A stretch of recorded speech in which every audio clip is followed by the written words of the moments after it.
I will be reading Galatians, the second chapter, from the New International Version. Then after 14 years, I went up again into Jerusalem, this time with Barnabas. I took Titus along also.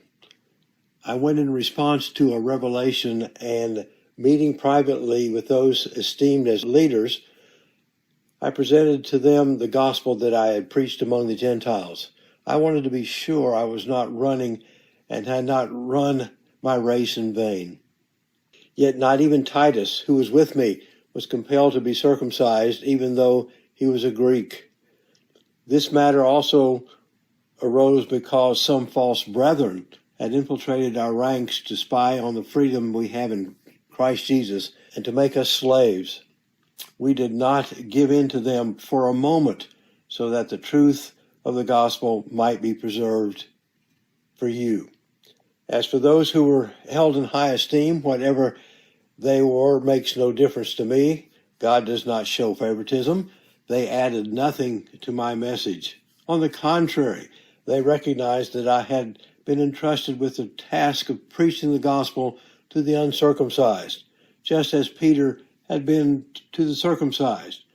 For God, who was at work in Peter as an apostle to the circumcised, was also at work in me as an apostle to the Gentiles. James, Cephas, and John, those esteemed as pillars, gave me and Barnabas the right hand of fellowship when they recognized the grace given to me. They agreed that we should go to the Gentiles and they to the circumcised. All they asked was that we should continue to remember the poor, the very thing I had been eager to do all along. When Cephas came to Antioch, I opposed him to his face because he had stood condemned. For certain men came from James. He used to eat with the Gentiles, but when they arrived, he began to draw back and separate himself from the Gentiles because he was afraid of those who belonged to the circumcision group. The other Jews joined him in this hypocrisy, so that by their hypocrisy, even Barnabas was led astray.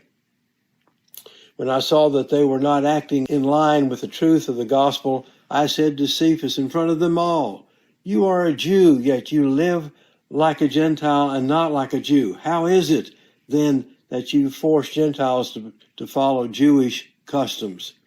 We who are Jews by birth and not sinful Gentiles know that a person is not justified by the works of the law, but by faith in Jesus Christ. So we too have put our faith in Christ Jesus, that we may be justified by faith in Christ, and not by the works of the law, because by the works of the law no one will be justified.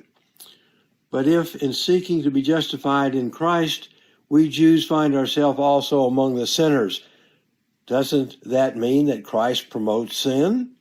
Absolutely not. If I rebuild what I destroyed, then I really would be a lawbreaker. For through the law I died to the law, so that I might live for God. I have been crucified with Christ, and I no longer live, but Christ lives in me. The life I now live in the body, I live by faith in the Son of God, who loved me and gave himself for me. I do not set aside the grace of God, for if righteousness could be gained through the law, Christ died for nothing."